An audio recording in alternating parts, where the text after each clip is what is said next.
जय भीम। लगते दोपहर हो गए था।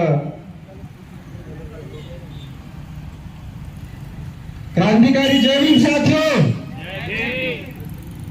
आवाज इतना जोर से आना चाहिए कि भूपेश बघेल के गढ़ पाटन में भी भूपेश बघेल के घर तक आवाज जाना चाहिए। भूपेश बघेल मुर्दाबाद, नरेंद्र मोदी मुर्दाबाद। अब ठीक है। सर्वप्रथम शिक्षा के अग्रदूत महात्मा ज्योतिबा फुले जी, आरक्षण के दाता छत्रपति शाहू जी महाराज और भारतीय संविधान के शिल्पकार भारत रत्न बाबा साहब डॉक्टर भीमराव अंबेडकर जी के चरणों में श्रद्धा सुमन अर्पित करते हुए आज इस कार्यक्रम के ऑर्गेनाइजेशन करता श्री राजेंद्र बघेल जी और साथ में जितने भी सामाजिक साथी, युवा साथी, महिलाएं, बच्चे, बुजुर्ग, साथ ही साथ एडमिनिस्ट्रेशन के साथी जो कार्यक्रम को सफल बनाने के लिए यहाँ पर उपस्थित हुए हैं, सभी साथियों का मैं दिल से आभार व्यक्त करता हूँ। जय जोहार आप लोगों को कहता हूँ।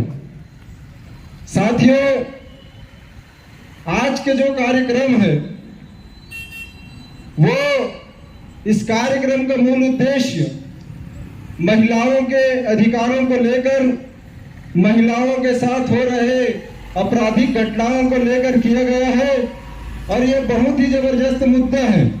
और मैं श्री राजेंद्र बघेल जी का बहुत बहुत धन्यवाद ज्ञापित करना चाहता हूं कि इस टाइप के मुद्दे को लेकर आप यहाँ पर आज अपनी बात कहने के लिए सरकार से अपनी जो कुछ मांग है, जो सवाल है, उसको आप करने के लिए यहाँ पर उपस्थित हुए हैं।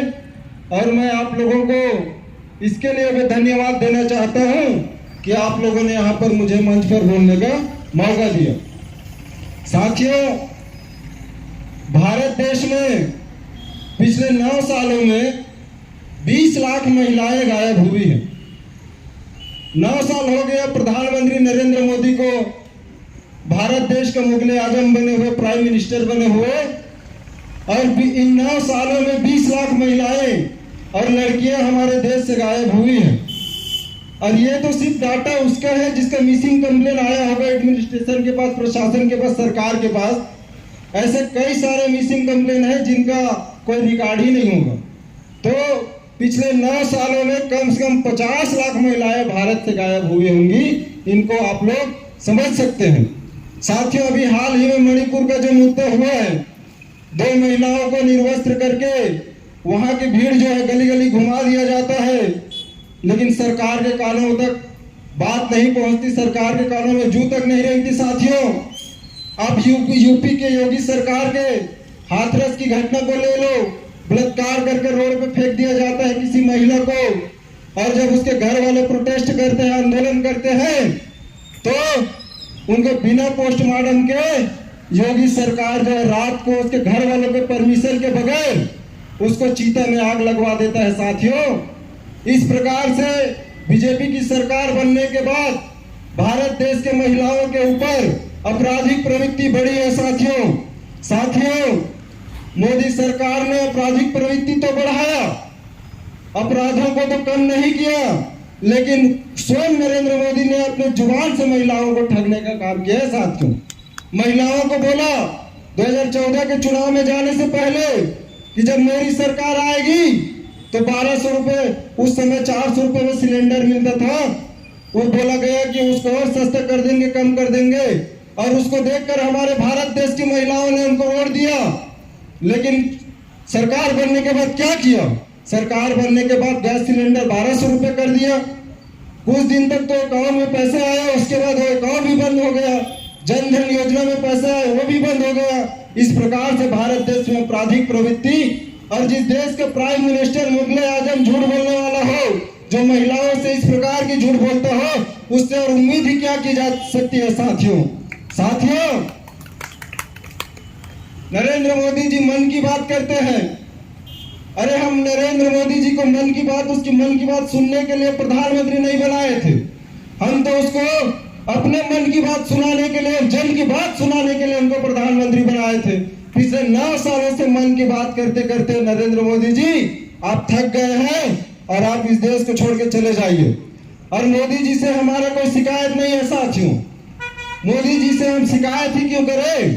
क्योंकि हमने उस सरकार को चुना है। लोकतंत्र है भारत देश में, और उस लोकतंत्र में जो मोदी जी के जो गुरु हुए हैं, जो आरएसएस प्रमुख हुए हैं, कभी गोलवलकर साहब जी, उन्होंने खुद महिलाओं के इक्वालिटी को इनजस्टिफाई किया है।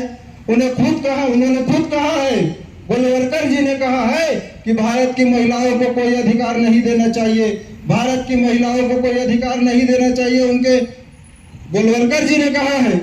और उसी को मोदी सरकार जो है आगे बढ़ा रही है साथियों।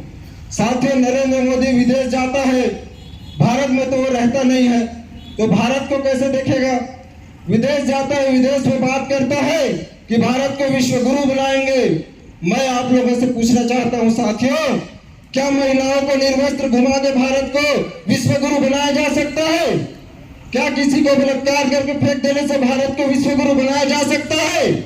अगर भारत को विश्व गुरु बनाने में इतनी बड़ी कुर्बानियां अगर हमको देनी पड़ती है, तो नहीं चाहिए हमको ऐसा विश्व गुरु साथियों, नहीं चाहिए हमें ऐसा विश्व गुरु साथियों। हमारे देश में मुगलों ने 800 साल तक शासन किया, अंग्रेजों ने 200 साल तक शासन किया, लेकिन अंग्रेजों ने कभी भारत की महिलाओं को गलत नजर से नहीं देखा। आपराधिक प्रवृत्ति उस अंग्रेजों के समय में कम थी। अंग्रेजों ने तो हमारे देश में स्कूल, कॉलेज, हॉस्पिटल न जाने क्या क्या बनाए।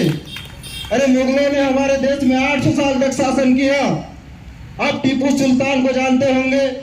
टीपू सुल्तान केरल का एक क्षेत्र ऐसा था जहां महिलाओं को उसके स्तन ढकने का भी अधिकार नहीं था, लेकिन टीपू सुल्तान ने महिलाओं को स्तन ढकने का अधिकार दिया। लेकिन आज नरेंद्र मोदी की सरकार बनने के बाद महिलाएं की स्थिति क्या है भारत देश में? आज 9 सालों में 20 लाख महिलाएं गायब हो गई है साथियों। ये तो केंद्र सरकार की बात है। हम कांग्रेस सरकार की भी बात यहाँ पर छत्तीसगढ़ में करेंगे, और क्यों ना करें साथियों। आज मैं पेपर पढ़ रहा था तो मैंने देखा पेपर में कि भूपेश बघेल के इन 5 सालों में, पिछले 3 साल में छत्तीसगढ़ से 60,000 महिलाएं गायब हुई है। और ये तो ऑन द रिकॉर्ड है, जिसका मिसिंग कंप्लेंट थाने में आया होगा, प्रशासन को मिला होगा। ऐसे और बहुत सारे मामले हैं साथियों जिनका मिसिंग कंप्लेंट थाने में नहीं जाता होगा। ऐसे बहुत सारे मामले हैं। छत्तीसगढ़ को शांति प्रिय लोगों का राज्य बोला जाता है। ऐसे राज्य में महिलाएं सुरक्षित नहीं है साथियों। आप सोच सकते हैं कि महिलाओं की दुर्दशा केंद्र सरकार और स्टेट में क्या है साथियों। लेकिन भूपेश बघेल जी से भी अब शिकायत नहीं कर सकते। क्यों नहीं कर सकते? क्योंकि उनके जो भी गुरु हुए हैं, पंडित जवाहरलाल नेहरू, उन्होंने महिलाओं को, हिंदू कोड बिल जब पास हो रहा था संविधान में, तो महिलाओं को अधिकार, हिंदू कोड बिल पास नहीं होना चाहिए, पिताजी के संपत्ति में महिलाओं का अधिकार नहीं होना चाहिए, इन सारी जो बात है वो हिंदू कोड बिल में था। लेकिन पंडित जवाहरलाल नेहरू ने क्या किया? पंडित जवाहरलाल नेहरू ने इसका विरोध किया था वहां पर, और इसी कारण बाबा साहब डॉक्टर भीमराव अम्बेडकर को कानून मंत्री के पद से इस्तीफा भी देना पड़ा था साथियों। तो केंद्र सरकार, नरेंद्र मोदी जी के जो गुरु हैं गोलवलकर जी, वो भी महिलाओं के प्रति इक्वालिटी को जस्टिफाई करते हैं। भूपेश बघेल जी के भी जो गुरु हुए हैं, उनकी पार्टी महिलाओं के प्रति, अधिकारों के प्रति शुरू से ही उनका रास्ता अलग रहा है। तो ऐसे लोगों का जब, ऐसे पीढ़ी वाले लोगों का जब सरकार बनेगा, तो हम उनसे उम्मीद ही क्या कर सकते हैं साथियों? हम उनसे कुछ भी उम्मीद नहीं कर सकते। छत्तीसगढ़ में भी बड़े पैमाने पर बहुत सारे मुद्दाएं हैं साथियों। हमारे ज्ञानेश्वर कुर्रे जी ने बताया, एक हाथ में गंगा जल और एक हाथ में गीता को रखकर भूपेश बघेल ने वादा किया था कि नहीं किया था कि मेरी सरकार बनेगी और जस्ट दूसरे दिन में दारू भट्टी को बंद कर दूंगा। लेकिन क्या अभी तक किया? क्या अभी तक दारू भट्टी बंद हुआ? गांव गांव में और दारू भट्टी खुल गए, शराब कोचियों की लाइन लग गई। लेकिन और आज तो स्थिति ऐसा है कि आप फोन घुमाओ, ऑनलाइन दारू घर में, इस प्रकार से तो छत्तीसगढ़ के हालात है साथियों। अरे बेरोजगारों को ठग दिया, हमारे जैसे युवा बेरोजगार साथियों को ठगा, बोला कि यार बेरोजगारी भत्ता दूंगा, सरकार बनेगी दूसरे दिन से बेरोजगारी भत्ता चालू, लेकिन बेरोजगारी भत्ता कब दिया? अभी 3-4 महीने पहले जब फिर से चुनाव है और उसमें भी युवाओं को ठगने का काम किया भूपेश बघेल जी ने। उसमें भी चाल चली। क्या चाल चली? कि बेरोजगारी भत्ता उसी साथी को मिलेगा जिसका 2 साल पहले का पंजीयन होगा। तो मैं आप लोगों से पूछना चाहता हूं कि 2 साल पहले तो कोरोना काल था, उस समय हॉस्पिटल, एसडीएम कार्यालय, कलेक्टर सभी कार्यालय तो बंद थे यार, तो फिर कोई पंजीयन कैसे कराएगा? और जिन जिन थोड़ा बहुत लोगों को आपने पंजीयन जो लोग करवा लिए होंगे उनको आपने बेरोजगारी भत्ता दे के झुंझुना थमा दिया, तो बेरोजगार लोगों को भी ठगने का। दूसरी बात है, बड़े बड़े होल्डिंग में भूपेश बघेल चिपकाता है कि छत्तीसगढ़ में बेरोजगारी दर 0% से भी कम है, तो फिर बेरोजगारी भत्ता कौन न देते काका?